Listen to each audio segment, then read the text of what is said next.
Welcome to the Gay Buddhist Forum, where teachers from all schools of Buddhism offer their perspectives on the Dharma and its application in modern times, especially for LGBTQI audiences. These talks are offered freely to the world and made possible by appreciative listeners. If you would like to support our efforts to share the Dharma with underserved audiences, please visit gaybuddhist.org. There you can donate, find a list of upcoming speakers, or enjoy many hundreds of these recorded talks dating back to 1996. Okay, well, before I introduce our speaker, it's our custom to go around and introduce ourselves. My name is Joe. Dennis. Jack. I'm Brad. My name is Douglas. John. My name is David. Peter. I'm George. My name is Ray. Shantanu. My name is Cass. My name is Paul. My name is Philip. I'm Clint. Jeff. My name is Roy. I'm Jerry. I'm Steve. Hi, my name is Michael. Jose. I'm Tom. My name is John. I'm Jim. I'm Max. I'm Zion. Mark. I'm Gary. My name is David. My name is Hunter. And I'm Michael. My name is Mark. I'm Juan. Okay. Our speaker today is familiar to many of us. Reverend Daigan Gaither began Buddhist practice in 1995 in the Vipassana tradition and then began to study Zen in 2003 with Ryushin Paul Halder Roshi. He received lay ordination in 2006 when he was given the name Daigan, or Great Vow. He received priest ordination in July 2011. His work, practice, and free time include many hours devoted to community service in a variety of ways, including his work as one of the Sisters of Perpetual Indulgence and as a volunteer at Zen Hospice Project. He has spoken nationwide on a variety of issues and has sat on a number of boards and committees that serve community and social justice.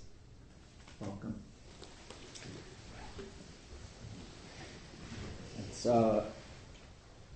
It's always an honor to be asked to take the seat and share the Dharma. And it's particularly an honor for me to share the Dharma in this room with you all. There's something about being amidst this queer energy that enlivens my practice and enlivens my my deepest intention. So I want to thank Joe and I want to thank you for inviting me back and letting me take this seat. I also want to say in advance, I hurt my ankle a couple of days ago, which is why I'm in the chair, and I'm not actually used to sitting in a chair. And so it's a different angle for me. So I don't know what's going to happen. So it's very interesting. I was sitting in meditation, and one of the things I noticed was it's really easy to fall asleep when I'm sitting in a chair. So, and I also want to say happy birthday. We have 2 birthdays that happened yesterday. My friend Cass, who I love very much, and consider a great mentor and teacher, and a lot of the reason I can attribute to the great power I have in my life that I got through the sisters, which Cass was so involved in making sure happened. So I want to thank you and wish you happy birthday and great honors to you. So today I want to talk a little bit about something that I think is really interesting, partially because it's happening in my life currently. It's what I'm practicing with in my own world, but also because I think that that it's a common human condition for us to take. So I want to talk a little bit about failure.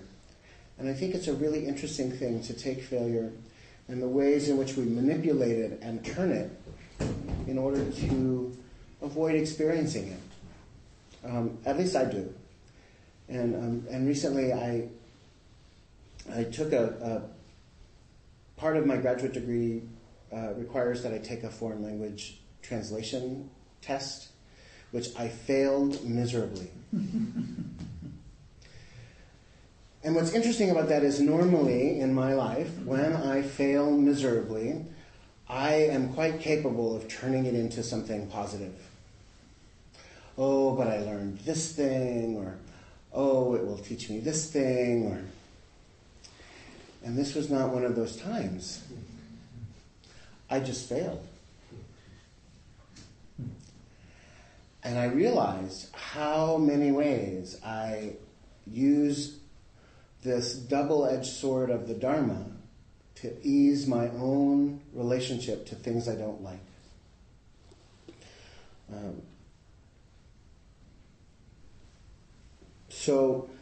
In one of the ways that I found that I was doing is there's this wonderful passage in Uji. For those of you who don't know, Uji is part of the Shobo Genzo, which is this huge collection of fascicles that was written by Eihei Dogen, this old Zen guy who's attributed with starting Zen in Japan. And in this fascicle called Uji, which is actually about time and the relationship to time, he says something really interesting, which I have kept as a mantra in the back of my head. And when I failed, this was the first thing that came to mind. One does nothing but penetrate exhaustively entire time as entire being. There is nothing remaining left over, because any dharma left over, as such, is a leftover dharma.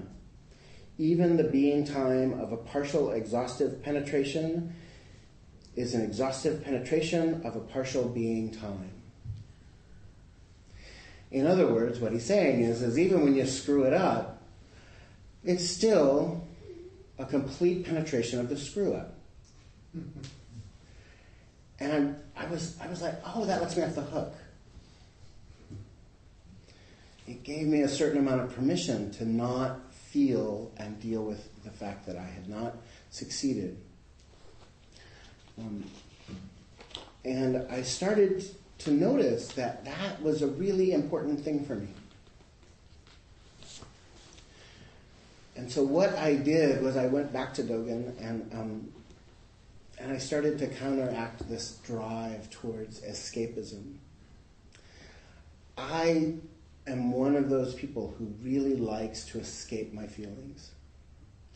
I've built my entire career and my entire life on turning failures into successes, of finding ways to acknowledge that maybe it didn't turn out the way I wanted, but this was actually better anyway in the long run of things, etc., etc., etc.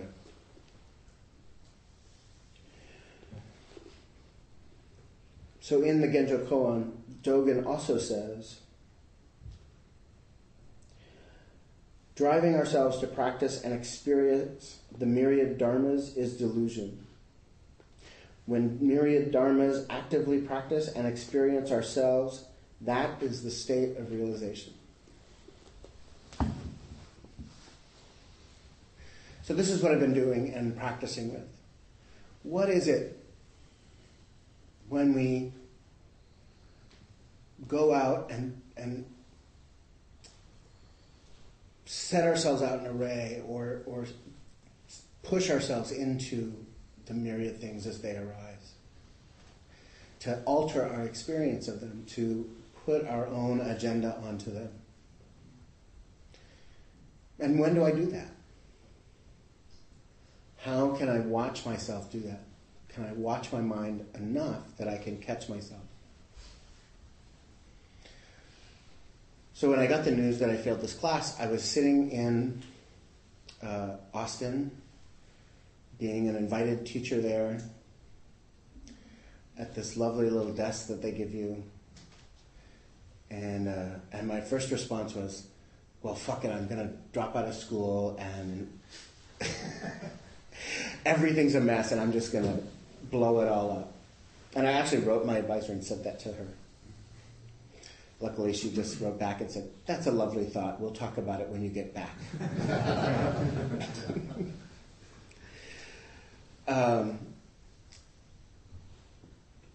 But as I was sitting there in Austin, I watched this arise in my mind.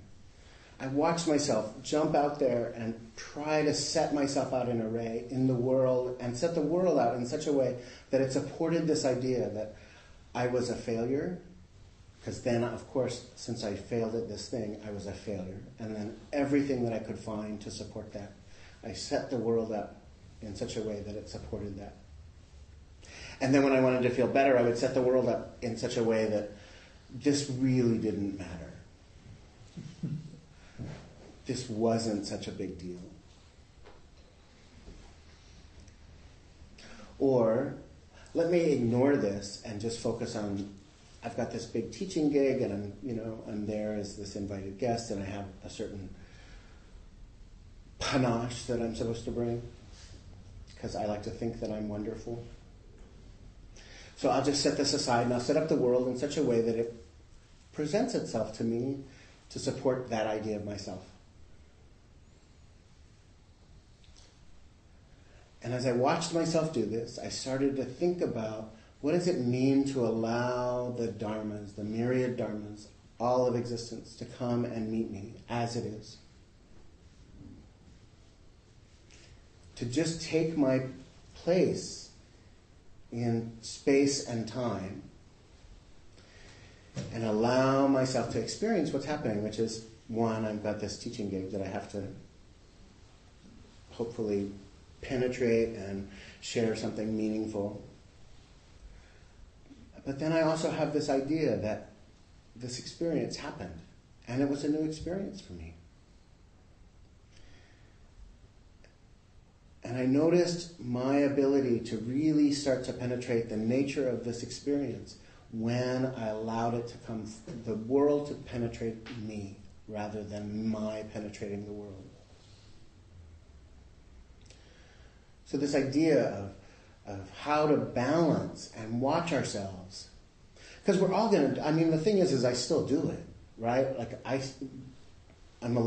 feeling a little better about the failure part, but now I'm watching myself do it in other ways. The suffering that's happening in Ferguson and all of this racist violence in the world. I'm watching myself respond to this in such a way that I really feel like I just push myself into it. Partially because it's so painful for me to watch. It really hurts to watch this happen. The stuff in the Middle East, to watch this anger and violence just percolate on all sides. A friend of mine was murdered in the Beauce Triangle. So think about that. Violently attacked for some reason, and left for dead. I set myself out in an array so that this stuff I can make some sense of. So that I don't have to suffer so much. Right? That's why we practice. I don't want to suffer. But I think the really amazing thing about practices is that when we allow ourselves to suffer and feel things completely, we are transformed. That is enlightenment. That's what Dogen's saying here. When I allow the world to come to me and I just meet what's happening, even when it's really painful and really hard, and just let myself sit there for a minute and give it a full experience. Can I let my heart be broken? And recognize that that is enlightenment. That is liberation. Not this thing that I'm creating where I'm not suffering. That's just avoiding the suffering. Some days it works really well and I can just take it in. And other days it doesn't. And on the days that it doesn't, I just accept that too. What's the nature of me struggling with this? Can I allow that to enlighten me as well? I'm a really judgmental person. I have lovely categories for things like good, bad, success, failure. When I'm exhibiting realized or actualized some kind of spontaneous emission of realization. And then there's the times when I'm convinced that I'm just a total mess. Those may be true. Or they may not be true. But the fact is that if I allow all of that to just come forth and somehow transform me, give it its full expression, anger, rage. I had to go to the roof the other night and just scream out because it was so painful. The rage that I felt.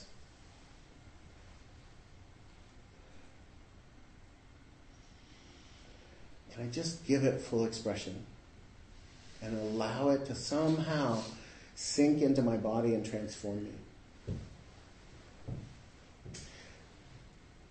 And my experience is that transformation is liberation. Those are the moments when I feel most in touch with what is ultimately true in the world. When I feel less confined by the images and the stories I create about who I am, and more open and aware of the huge humanity that we are. What happens when interpenetration and interconnectedness arises in us is amazing. And when I can drop away my stories about myself and really connect to that, it's awesome. It's also liberation. It's also this experience of in Zen we'd call it dropping away body and mind. Thich Nhat Hanh calls it interbeing. I think that it's what we all want to do here. It's why we spend our Sunday afternoon sitting in this room, listening to our own heartbeats and our own breaths and our own minds as they create stories.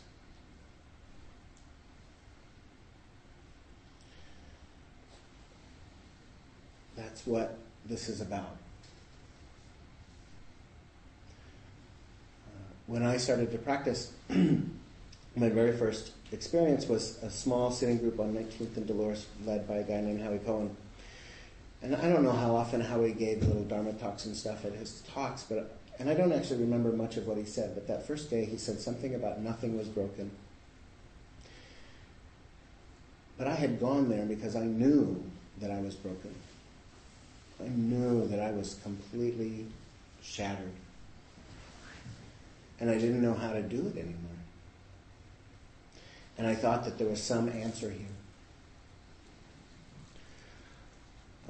Luckily, I'm of the nature to argue with people, and so I came back a few times just to argue with him about this broken idea. I needed information so that I could argue with him. I'm a good academic. I want to get my facts straight, and then we could debate. And something transformed in that experience. I just kept coming back, and I kept coming back to my breath, and kept trying to figure out what the hell he meant by nothing was broken. I've talked to him since then, and he says, I don't remember ever saying that. I don't know whether he said it or not. That's what I heard. I hear shit all the time that nobody says.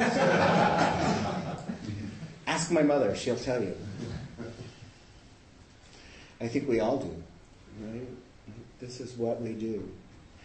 Can I allow that to transform me?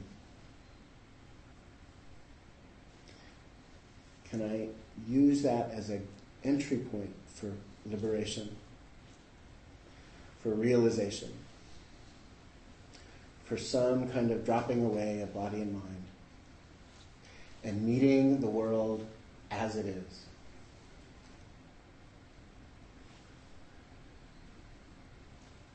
Some days yes, some days no. My favorite part about being here is the conversations that happen when we dialogue about this stuff. And I often find myself wanting to spend less time talking and more time hearing what you have to say and answering questions. So at this time, I just want to open it up and hear what you have to say.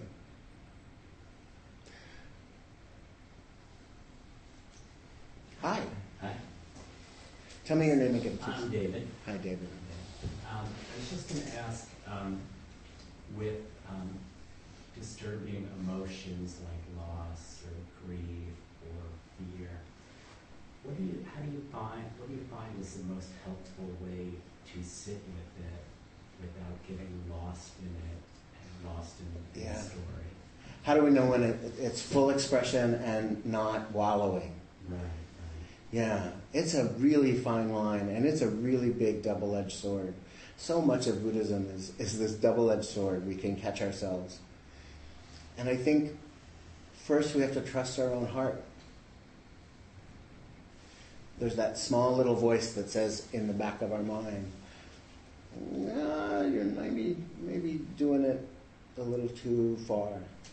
You've done a little too much. But I also don't know that there is such a thing.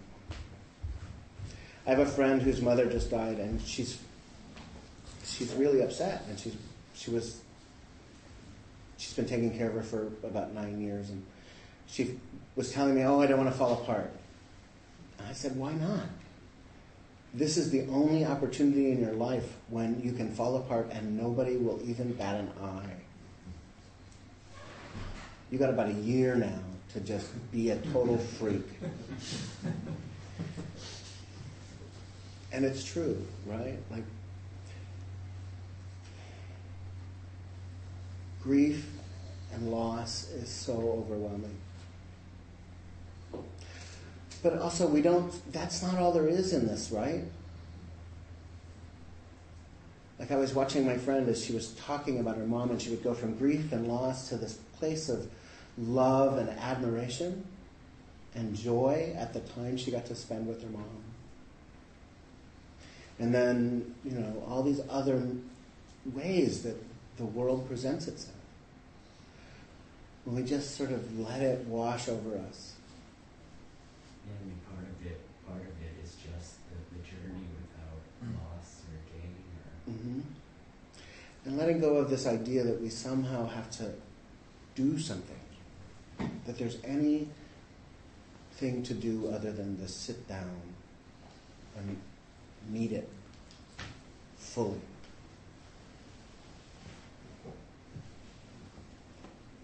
We've been told our whole lives, particularly as men, to fix it. You have to do something. Pop psychology and pop culture tells us to get through it. I think it's a much better idea to just integrate it. Can I let it penetrate me? Can I let it break my heart? Can I let myself meet the suffering fully? And my body and my mind and my heart know what's happening if I just pay attention. Especially to the quiet voices. The loud voices are usually me lying to myself.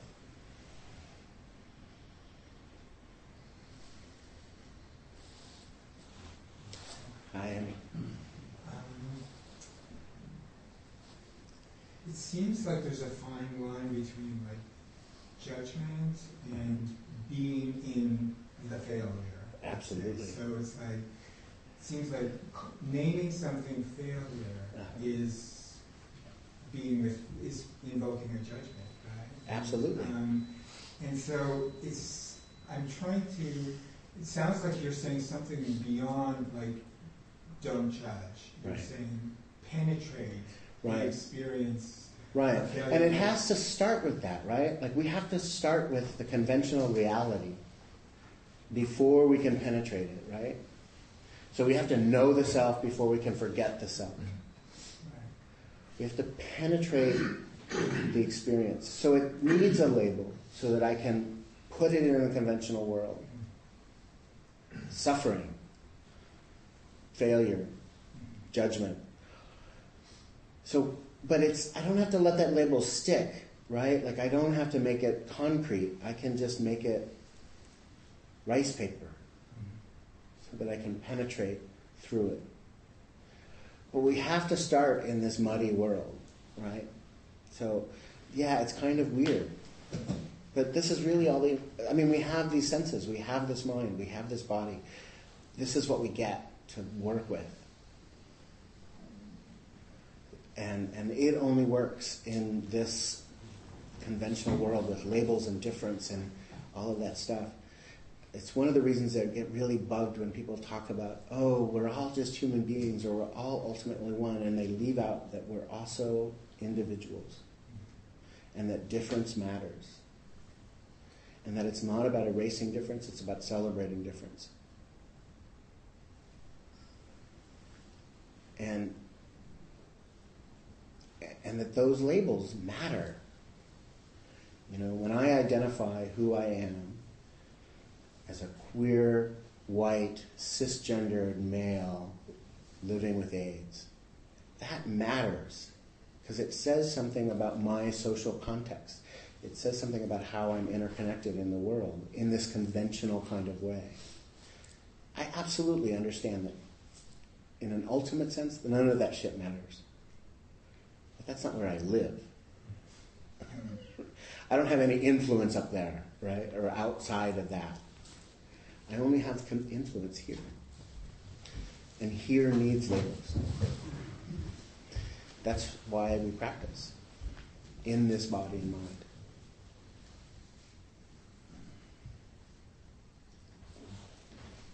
Hi. Hi, I'm Tom. And so your talk is really resonating with me.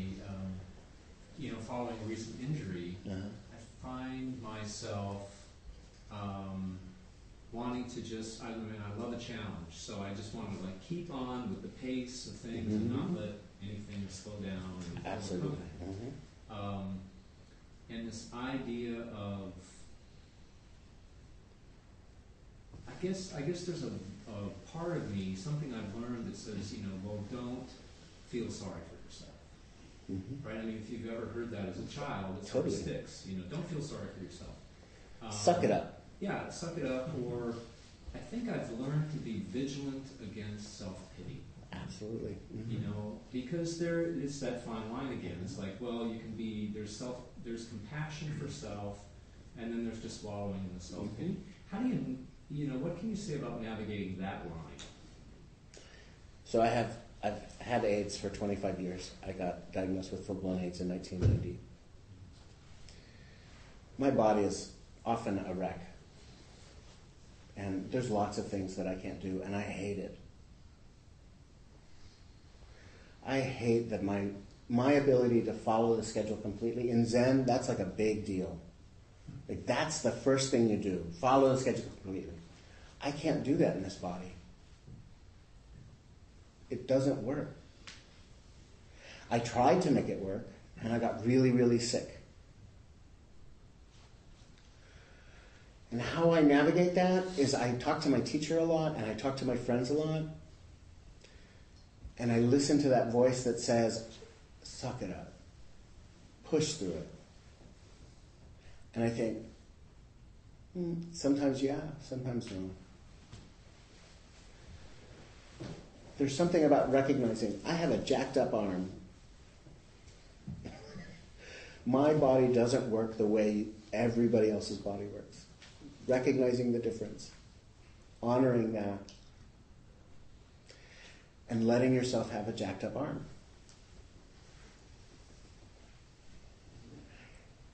I was at our monastery at Tassajara and I was really, really sick. It was the middle of a practice period, which is sort of in isolation. I was out of the Zendo a lot, and I would write. So when you can't participate in things, you write down that you're sick, and then you tell them whether or not you want them to bring you food. And I was forcing myself to go get my own food. And one afternoon, the Reb Anderson, who was leading the practice period, came knocking on my door, and he said, actually he sent somebody and asked permission, and then he came over. But anyway, so he came over and he said to me, "Stop being selfish." And I was like, I'm actually just laying in my bed. I have no idea what you're talking about.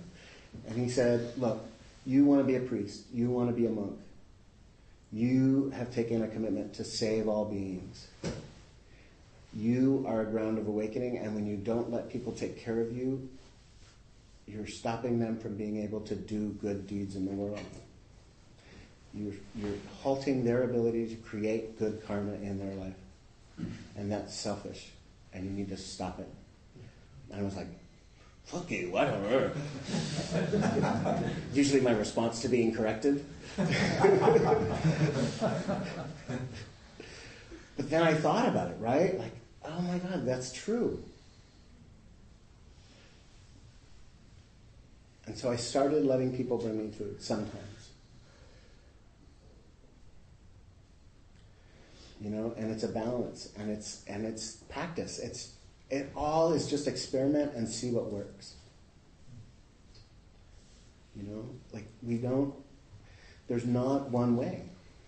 There's just the way it happens, right? So can we just experiment with it?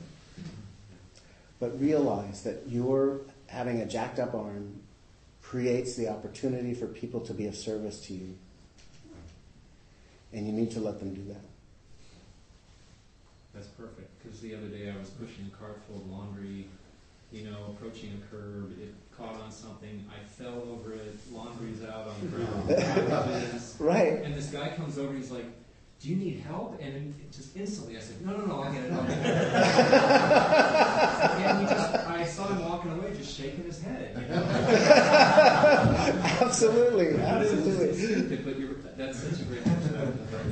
Thank you. And I can't say that I wouldn't have done the exact same thing in the exact same situation. Like, that's what we do. We're so trained. It's so habitual. Yeah. But now we know, like, oh, I caught myself there, and it was a little after the fact. But if I keep catching myself, if I keep paying attention to it, and just noting it, oh, look at what I did. I reacted from this habit formation. Slowly we can start to get closer to it, and sometimes even get in front of it. Like I can see myself, oh, no, I'm going to let this guy help me. Okay.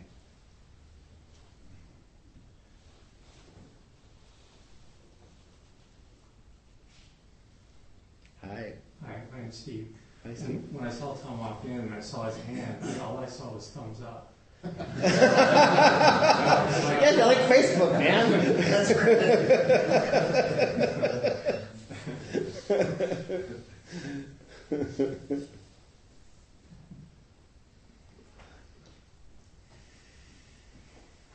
Hi. Hi, I'm Lee. Hi, Lee. And I think this sort of follows on what Tom was saying. And so for me, the single most helpful tenet of Buddhism is not meditation or spirituality or all of those kinds of things. It's the middle way of not too little, not too much. And one of the things that adversity sometimes teaches you is that you get lessons in that. So at the moment I have something called plantar fasciitis in my left foot, which I mentioned because I've discovered it's quite widespread. And really painful. And the trick is, so it needs to be restretched. But if you restretch it too much, it re-enters it. And I continually find this in so many ways. Of course, defining where is the middle is very unclear. And I think American culture is perhaps particularly prone to excess. So, let's not get that becomes, I'm going to be lean as a rail, or I never let a drop of sugar touch my lips, or I eat as much sugar as I can in fattening desserts. And I think that it requires a kind of contemplation that you're talking about. So perhaps that fits, perhaps not. Yeah, and it requires that we engage with the people around us, I think. I'm really lucky. I have people in my life who are like, girl, you're messing up. Gone a little far. Sometimes it's my teacher who just goes, what are you doing? That's the great thing about Sangha. That's the great thing about being connected to people. We have the ability to receive this feedback that we often can't see, because I so often don't know when I'm caught in excess. One way or the other, right? and it takes help. It takes help, like my advisor going, yeah, we'll talk about that when you get back from Austin. That's a little excessive, right? Okay, come back to the planet. Some sense of what's in the middle here. I like that description, though, too. Thanks for that, this middle way practice. Hi. Hey, I'm Brian. Hi, Brian. I'm wondering if you could talk a little bit about, it's very related, but the sort of time dimension associated with penetration. So, an example of failure, to fully experience it, right. If you sit with it too long, you will lose your job, so there's some kind of time dimension, and maybe that's where the Sangha aspect comes in. I'm curious what you think about that. Dogen's idea of time is that there's two sort of things happening at once. And it's not dual. So they're happening simultaneously, and they're sort of the same thing, right? So it's non-dual. And one is this linear idea of time, past, present, and future. Only his take on it is that like yesterday penetrates today, and tomorrow penetrates today, and today penetrates this way. So it all is happening right now. Simultaneously, there's just this intersection of being and time, and each of us have this individual Dharma position. So my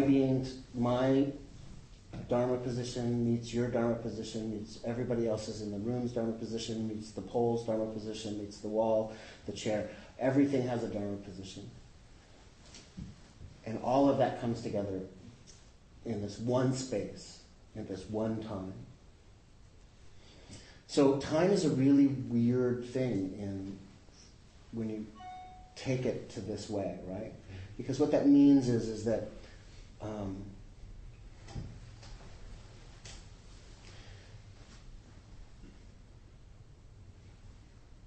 that if you focus on just what's happening in the Dharma position right now, it's impossible for you to leave anything out. In other words, all of it's going to arrive, all of it's going to be present, and all of it will be penetrated completely. That's what this thing is, right? Like this inner penetration. And nothing's left out, and nothing's left over because it would be a leftover Dharma. So naturally, we would move between all of the things that are happening. So at the same time I'm a failure, I'm invited to freaking Austin and asked to teach a half-day sitting and give a Dharma talk. Like that's sort of the opposite, and both of those things are happening simultaneously in my Dharma position. And so, there's this way in which they sort of flow with each other, and I go back and forth, right? And somehow that movement, that allowing of the myriad things to come forth, allows me to penetrate it and into something transformative. Now, I also want to say that that's my understanding of what he says, and people are writing like huge volumes of books about what he says about time being. So I could be completely fucked up and off base. That's my understanding of what he's saying there. That there's these two places that time and being interact. That you are time and you're being, both at the same time. You're operating in this Dharma position that's in conjunction with the Dharma position of everything else that's happening, and it's happening in this linear way, but not in the linear way that we think about. Not how we typically think about it as linear. So, did that help? Or make it worse? Both. Good, I've done my job. Yeah, Cam. Can I just say on that there's a fabulous book that I'm reading right now called A Tale for the Time Being. Oh, I love her. Ruth Yes. Zeki, who is a Zen priest. Yes. And She lives in Bruein. It's really She's awesome. informed by her understanding of Buddhist concepts of time. Right. It's a beautifully entertaining novel Yeah. at the same time as it has serious things to say. It's complete fiction that's a true Dharma talk in a deep and meaningful way. I love that book. And I love Ruth, and I think it's great. There's also there's several fascicles that you can read, commentaries on. The fascicle is called Uji, or Time Being, and you can read all kinds. It's the one thing that most philosophers are interested in.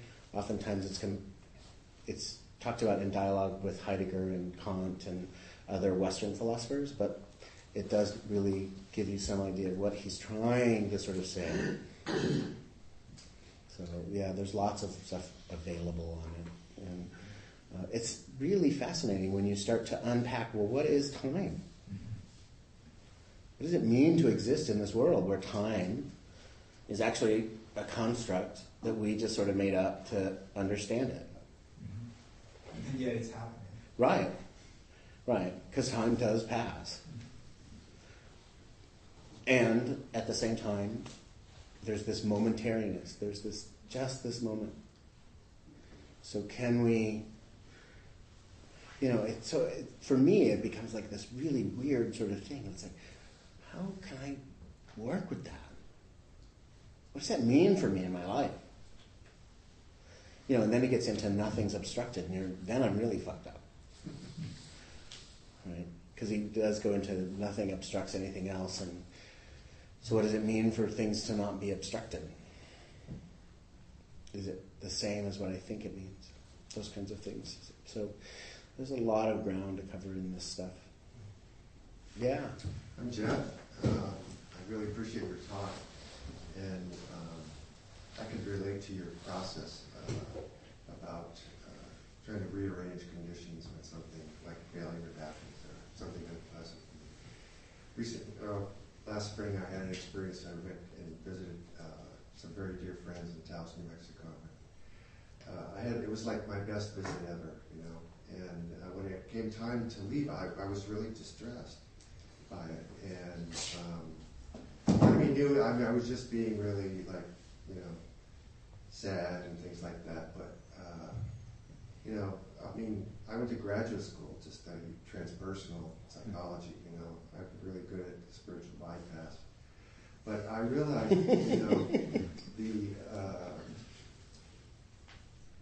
my heart was broken, and that was a good thing, that I could have my heart be broken,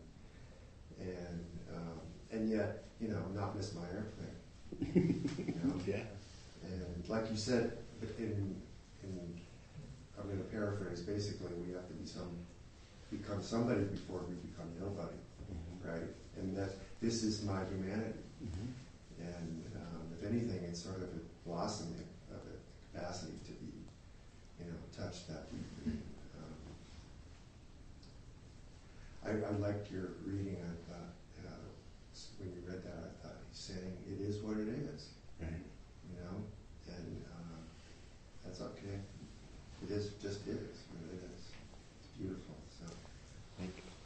very much.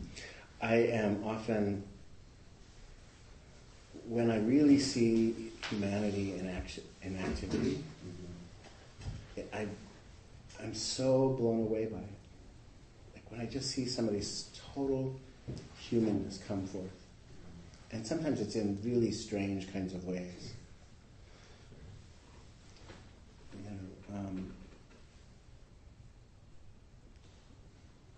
But there's something really deeply meaningful for me and deeply empowering for me because it gives me permission to remember that I'm a human being too.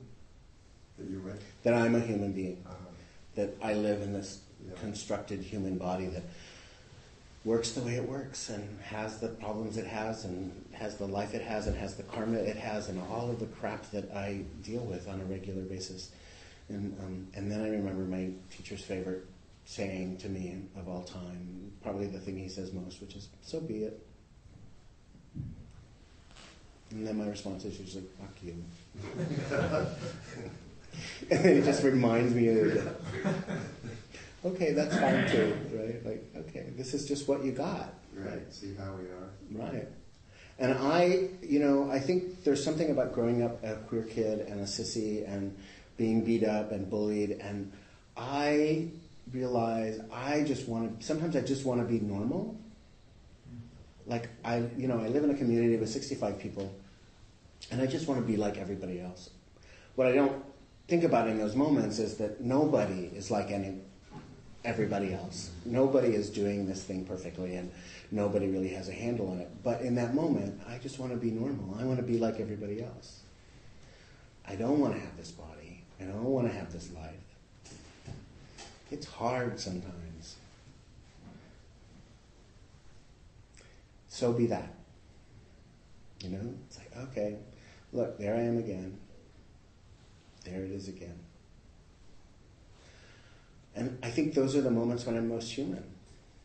When I can just really penetrate that. And when I can get over the fuck you and get to something else. Because there is something else. Right? Like, I'm really protected by my own habit formations. And I'm lucky enough that I have some practice that lets me break those up sometimes and I can do something different.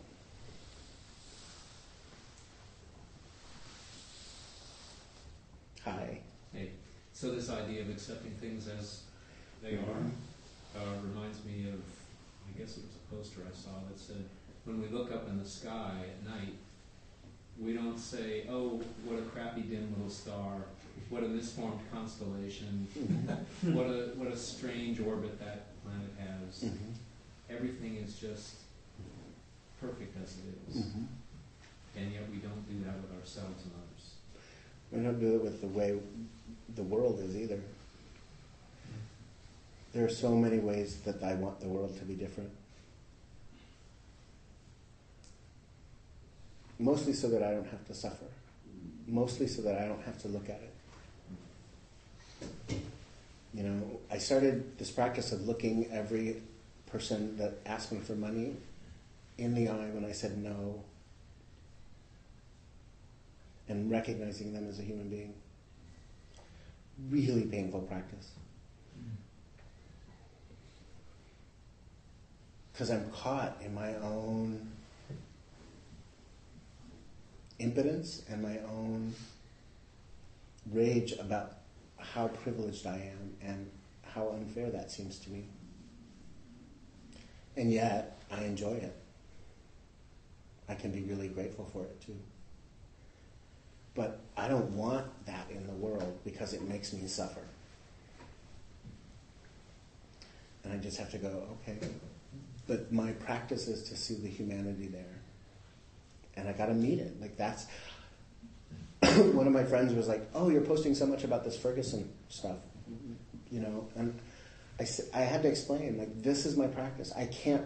Because I'm a privileged white guy, I have the privilege to not pay attention to that. I can turn my mind...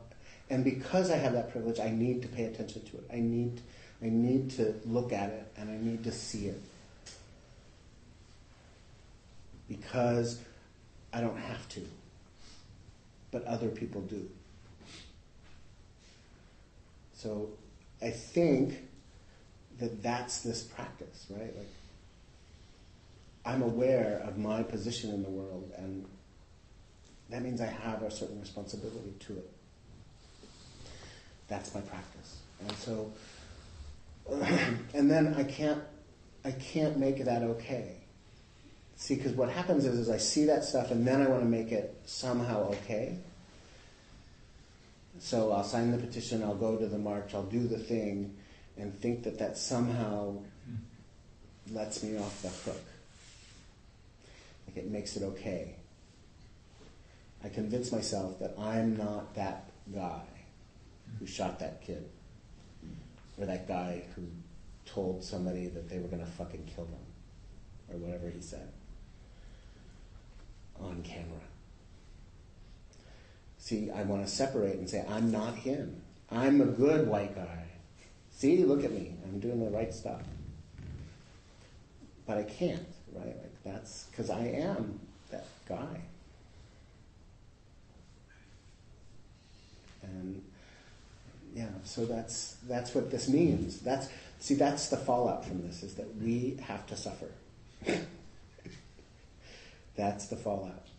When you pick up this practice of so be it, you're gonna have to suffer. And there's no unknowing that. Like that's what really sucks. Sometimes I don't want to know what I know. You know what I mean? Sometimes I want to go back and pretend that I cannot, or I can do my habit formations of just like, let me send them $100. It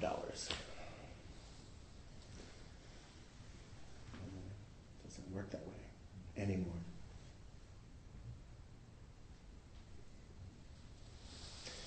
How are we on time? Are we about finished? Okay. Thank you. Thank you again. My heart and my practice are so enriched by the experience of you guys and what we co-create here, and it's pretty amazing. So thank you very much. We have announcements. Michael. Yes. Yeah, hi, I'm Michael, and I'm one of the coordinators of our annual fall retreat, along with Jerry Jones and Tom Bruein. Our retreat is coming up in just over a month. Actually, it's exactly a month away. And there are 27 people registered. There's space for about 5 more people. So if you're thinking about registering, this would be a really good time. I just printed up some more flyers. They're out on the credenza. It's September 19th through the 21st at Vajrapani Institute. Our theme is karma, and we're going to be guided by David Lewis, who's here today. So please come and speak to me if you have any questions. Thanks.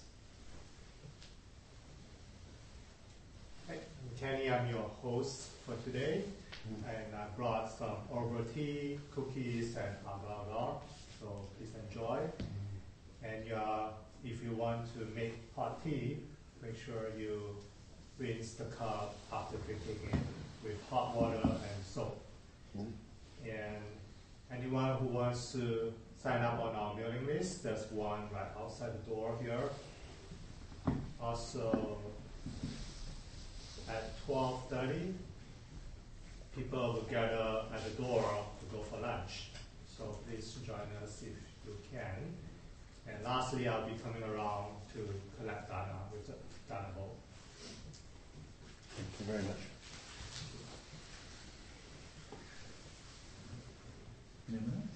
And if anybody didn't notice, it's Sunday Streets on Valencia Street, which will be shut down to traffic. So as you exit, if you're driving, go that way. Or go all the way down to 26th Street, or all the way down Market before you try to cross Valencia. Yeah, so it'll be, you'll have to greet the world as it is. or go walk up and down the street. It's really great. Yeah, actually, if you've never been to Sunday Streets, it's quite a lovely way to spend some time. Okay, next week, the newsletter says we have a speaker, but actually we already have open discussion. Okay. Yeah, I was just going to remind people that a suggested donation for Donna is $10 if you're able. Thanks. Okay. Would you like to lead us in a closing? Sure.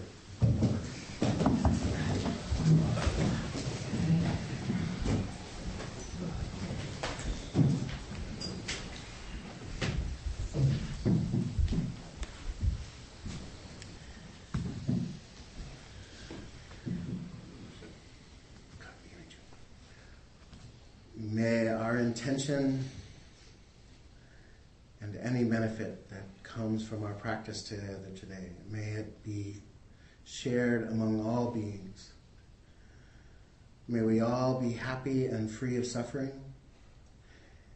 May we all be safe and free from harm. May we all know peace.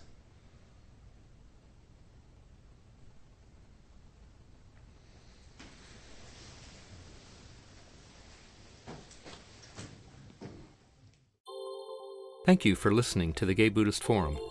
If you would like to hear several new talks per month and be notified of upcoming speakers so you can participate live, please subscribe to this podcast, like us on Facebook, and join our mailing list by visiting gaybuddhist.org.